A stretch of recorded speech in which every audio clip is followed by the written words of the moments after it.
During a family visit, my 12-year-old daughter found a hidden door in my parents' basement. "Don't tell them," she whispered. When I saw what was inside, my jaw dropped. I didn't shout. I did this. 3 days later, they got a letter and started screaming. I don't go to my parents' place that often anymore.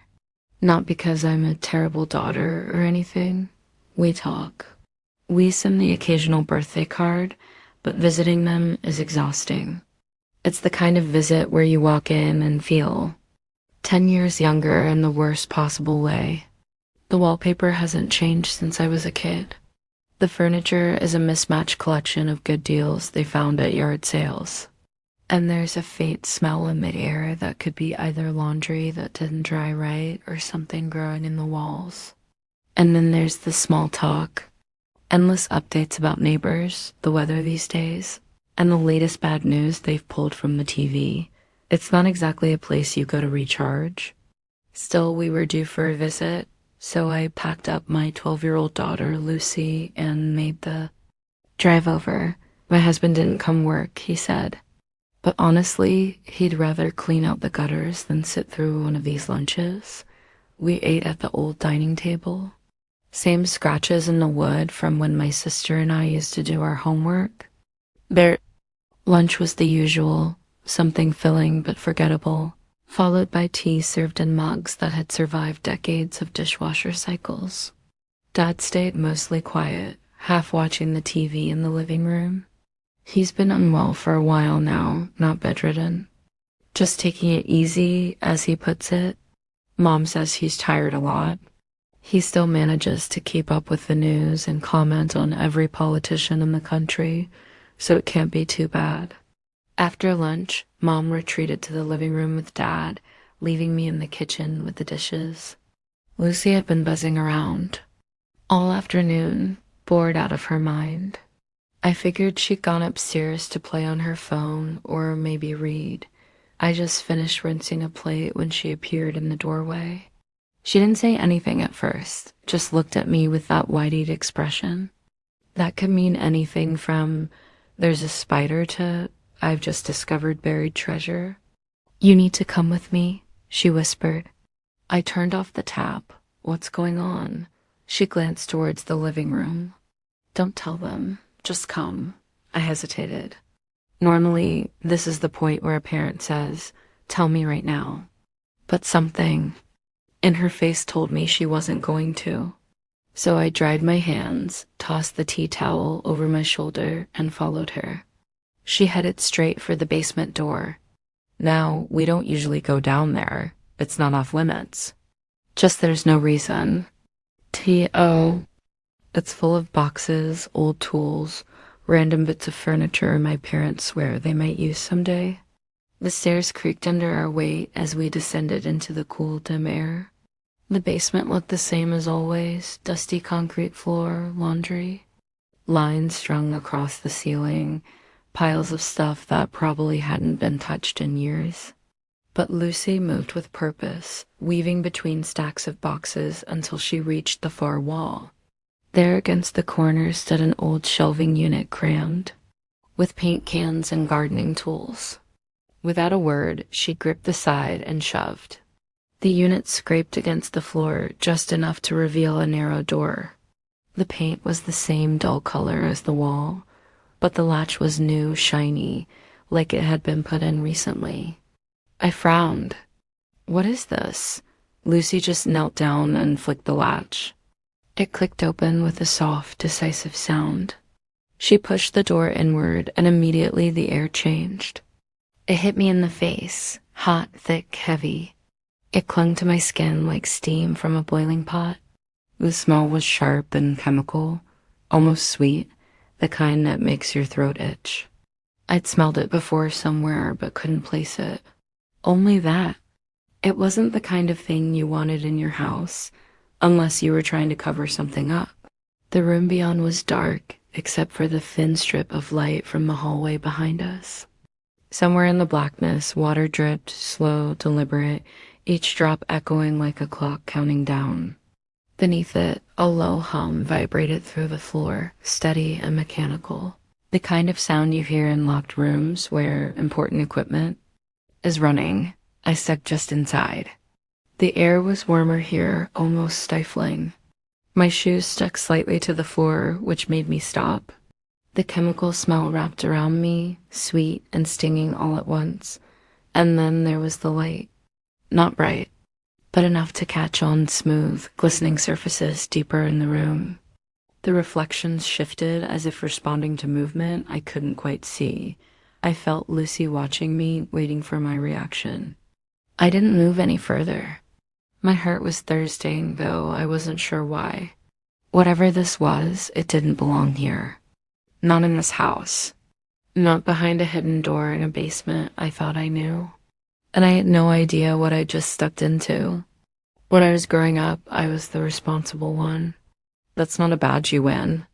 It's a label your parents slap on you so they can feel good about saying no to things. If I wanted something, a new jacket, the nice trainers everyone else had, there'd be a speech, how expensive it was, how it wasn't worth the money, how I should think long term. The implication was clear. Asking for it was wasteful, and I took it on board. I thought they trusted me to be mature, that I was special because I understood the value of money. Then my sister was born 5 years later, and suddenly the rules changed. She got treats, trips, fun days out. I once heard Mom say, well, she's only little. She should enjoy herself. I remember thinking, what happened to the whole be sensible thing? Over time, I noticed the pattern for me. Lectures about saving, careful spending, making do for her ice creams, theme parks, ski trips. And sometimes I'd find out they'd gone on these nice things themselves without telling me. When it did come up, it was always framed as a special occasion, something that just came up. I'd convinced myself it was because they were older, more relaxed, and maybe part of me didn't want to dwell on the unfairness. I grew up, got married, had my daughter. My sister stayed single and very involved with my parents. My life was modest but stable. I worked, paid my bills, made the occasional trip over to see them. 3 years ago, things shifted. I had just gotten a promotion, software engineer, decent salary. For the first time, I could live comfortably. Not extravagantly, but comfortably. And then Dad got sick. Nothing sudden, just a diagnosis. They didn't have proper health insurance. Good treatment was expensive, they said. The kind of expensive that eats up pensions. Mom sounded worried on the phone. I could picture her sitting at the kitchen table, bills spread out in front of her. I didn't even hesitate. I'm the responsible one, remember? I started sending them $2,000 a month, every month. That was all my spare money after rent, food, and the usual bills. I gave up any thought of buying a house. I didn't book holidays. If I wanted something non-essential, I thought of Dad and closed the browser tab. Whenever I visited, the house looked the same, modest, slightly shabby. The old furniture, the worn carpets. Nothing to suggest they were living it up. Mom told me my sister was helping by being there more since Dad's health meant he needed support, but I never heard about her chipping in financially. For 3 years, I believed I was doing the right thing, helping. And then there was that afternoon in the basement. The air down here still felt the same, thick, warm, with that sharp chemical tang clinging to the back of my throat. The door my daughter had found stood open, the narrow strip of light from the hallway behind us spilling onto the floor. I stepped further inside. My shoes made a faint tacky sound on the floor, like there was some kind of residue. The hum I'd heard earlier was louder now, joined by the slow, rhythmic sound of water dripping somewhere unseen. Lucy hovered just behind me, watching, waiting. My hand brushed against the wall and hit something plastic. I felt along until my fingers found a switch.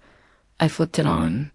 The light came on with a low hum, and for a second, I thought my brain was lagging behind my eyes. In the middle of the room, a hot tub bubbled lazily, steam curling into the air. In the corner, a glass-walled sauna glowed softly, the kind of golden light you see in spa brochures. Shelves along one wall were stacked with fluffy white towels and neat rows of bottles, oils, bath salts, champagne. Real champagne, not the supermarket. Sparkling wine I buy when I'm feeling fancy. I just stood there taking it in. 3 years, 72,000. I thought about the rent I paid instead of saving for a mortgage. The trips I'd told my daughter we couldn't afford. The birthdays I'd scaled back because money's tight. All while they were down here soaking in eucalyptus steam and pouring bubbly into crystal flutes. It wasn't just a spa. It was everything. Every lie, every thank you that wasn't real. Every time they looked at me and let me believe I was keeping. Dad alive. I could feel the heat from the room on my face, and I realized my hands were gripping the door frame. Probably so I didn't walk in and start tipping the champagne down the drain. Whatever I thought about my parents before, I wasn't thinking it now. I didn't trust my mouth to say anything in the basement. If I opened it, I wasn't sure what would come out, so I just looked for a moment longer, memorized it, took a few quick photos on my phone, and then stepped back. Lucy eased the shelving unit back into place, sealing the door like we were covering over a crime scene. Maybe we were. Let's go, I said quietly. When we stepped into the kitchen, the normal house smell, cooking oil, laundry powder, hit me like an old photograph you can't quite place. It felt wrong, like the walls were hiding something. In the living room, my parents sat side by side in front of the TV. My mother glanced over her shoulder. I could feel her looking at me, waiting for whatever I was about to say. I kept my voice steady. We need to head off. Something came up. Dad muted the TV. Everything. All right? I nodded once. Fine. The word felt like it scraped my throat on the way out. We said our goodbyes. I hugged them. A quick, functional thing, but it felt different, like hugging strangers you've been told are family. Their bodies were familiar, but the warmth I used to feel wasn't there. The drive home was quiet, the kind of quiet that has weight to it. The houses blurred by outside. Lucy traced a line on the fogged-up window with her finger. Finally, she said, "You're upset."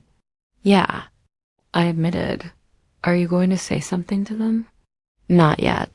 She nodded and went back to drawing shapes on the glass. At home, I put my keys down and stood for a moment in the kitchen, hands flat on the counter. The house felt too still, like it was waiting for me to explain what had just happened. I called my husband into the room. He took one look at my face and didn't ask the polite version of how was it. What? They've been lying to me, I said, for 3 years. He waited. They didn't spend the money on treatment. They spent it on I stopped. Saying it out loud made it sound almost ridiculous. A spot in their basement. I didn't sleep much that night. Every time I closed my eyes, I saw the towels, the champagne, the steam. In the morning, the anger had settled into something colder, a list. If I was going to do this, I needed to know exactly what I was dealing with. First, confirm that Dad wasn't ill. Second, find out where the rest of the money had gone. I started with the first. Mark's name was still in my contacts. Old family friend, golf partner, the kind of man who knows everyone's business without trying. "Hey, Mark, it's me," I said when he answered. He sounded genuinely pleased. "Well, this is a surprise. How have you been?" "Good. Listen, quick question. Dad's been unwell the last few years, right?" Silence. "Unwell?" "That's what they've been telling me." Mark gave a short laugh. "We ran a half marathon together in April. He beat me by 10 minutes. I gripped the phone tighter, right? And they've been living it up," he went on. "Hawaii, the wine country weekend, that spa resort up north." He paused. "Wait, you didn't know?" No, I said, my voice sharper than I intended. I didn't. When I hung up, I felt like I'd been dropped into someone else's life mid-sentence. I opened my laptop and started digging. My parents don't post much online, but other people do. It didn't take long to find them, tagged in photos from Hawaii. Dad with a garland of flowers around his neck. Mom in a sun hat and sunglasses holding a cocktail with a little paper umbrella. Scrolling back, there were shots from the spa resort. All smiles and robes and champagne flutes, group dinners, vineyard tours, clinking glasses under strings of fairy lights. I sat there staring at the screen, my tea going cold. By late afternoon, I had a folder on my desktop labeled Evidence. Inside, screenshots of every vacation and photo I could find. Copies of messages where they'd asked for money for treatment, bank statements showing the monthly transfers, and the photos I'd taken in the basement. Looking at that folder felt like looking at a coffin. That evening, I told my husband, I'm getting it back. He didn't ask how. He just said, good. The next morning, I called a lawyer. I went through the whole thing. The illness story, the money, the spa, the vacations. I sent her the folder. An hour later, she called me back. You have a clear fraud case. I can draft a demand letter. If they don't respond, we escalate. Do it, I said. 2 days later, the letter was ready. It was short, clinical, and ice-cold. $72,000, 14 days to pay, evidence attached. We sent it certified mail and by email. 3 days after I found the hidden room, it was on their doorstep. I didn't need to be there to know the moment they opened it. 3 days after I found the hidden room, my phone rang. I didn't have to check the caller ID. You've lost your mind. Mom snapped before I could speak. How could you do this to your own parents? Easily, I said. You gave us that money because you wanted to. You can't take it back now. You told me it was for Dad's treatment, I said. So either you were lying then or you're lying now. Pick one. It wasn't exactly that, she said, her tone softening like she thought she could coax me back. He wasn't feeling well. We didn't know what it was at first. Then prove it.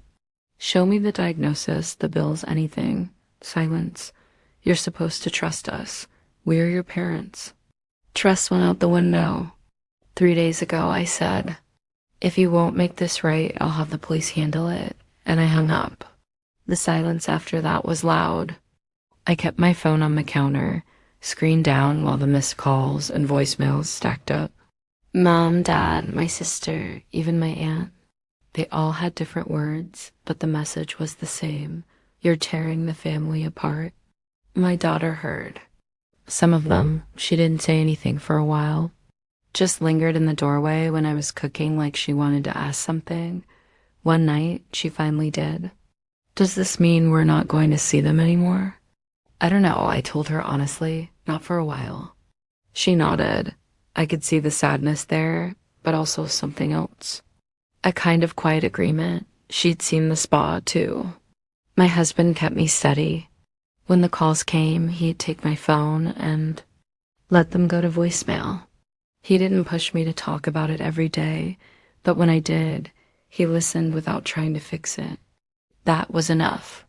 I did meet with my lawyer, and we took the file to the police. That part moved slower than I'd imagined. Weeks of back and forth, formal statements, letters sent through lawyers. My parents fought it, said it was a misunderstanding, that I was misinterpreting things. My sister sent long texts about how much stress I was putting them under. I didn't answer any of it. I'd already said everything I needed to. By the second month, it was clear they weren't going to win. The choice was simple: repay me in full or face charges. They chose repayment grudgingly. The money would come from selling the house, spa included. The sale didn't happen overnight. They dragged their feet, complained about the price, delayed the listing. My lawyer told theirs that every week they stalled, The criminal case stayed open. That moved things along. Several months later, the sale closed. The repayment came through in 2 parts. The bulk from the sale, the rest an assigned payment plan. When the transfer hit my account, I stared at the number for a long time. I thought I'd feel triumphant. Instead, I just felt done. One evening, my husband and I sat on the couch looking at the online listing photos. The rooms were staged, every surface gleaming, and there in the middle of the carousel was the spa. Steam curling in the air, champagne glasses on the edge. I smiled. "It suits them better in the photos," I said. He grinned. "Too bad it's not theirs." Anymore. That weekend, I opened a new savings account and called it down payment. I told my daughter it was for a house we'd own one day. She lit up like I'd promised her the moon. It was strange seeing my parents' place in a stranger's hands. But in a way, it felt like justice. The repayment came in 2 parts. The day their house sale closed, my lawyer transferred me the lump sum, $58,000. The rest, $14,000, would come in monthly installments of $500 until the balance was cleared. Every payment would be wired directly into my account on the 1st of the month. Watching that first one land felt better than I'd expected. Not because of the money itself, but because of what it meant. My parents' house, spa, and all belonged to someone else. Now they moved into a small 2-bedroom rental on the edge of town in a building I'd once heard my mother describe as a little depressing. The rent was manageable, but just barely. I didn't hear these details from them, of course. We haven't spoken since this all started, but word gets around. My cousin sent me a text one day. "Saw your mom at checkout at the food barn. She didn't see me." A neighbor of theirs told a mutual friend that my dad was now working mornings as a greeter at the hardware store. 3 years into their retirement, they were suddenly clocking in again. Not to the jobs they'd left, but whatever they could get. My sister didn't escape the fallout.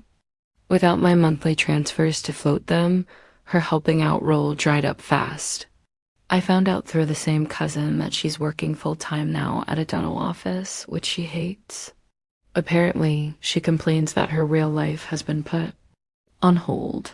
It's petty maybe, but I can't help feeling a flicker of satisfaction. Life for me and my daughter started to look different almost immediately. We kept our budget steady and put the lump sum into a separate account marked house.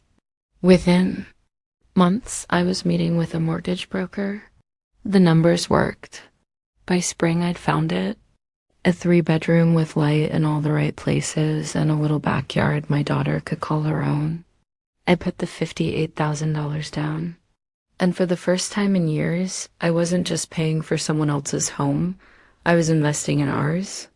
The day we moved in, my daughter stood in the empty living room, grinning so wide I could see the gap in her back teeth. "This is ours," she said like she couldn't quite believe it. Neither could I. Sometimes I still hear bits about my parents' new life. My dad making small talk about lumber prices. My mom scanning boxes of cereal for people she used to try to impress. Always from someone else, never directly. I don't gloat out loud, but I do remember the spa, the champagne, and the lies. Funny how the money they stole is the same money I used to start over. Did I go too far or not far enough?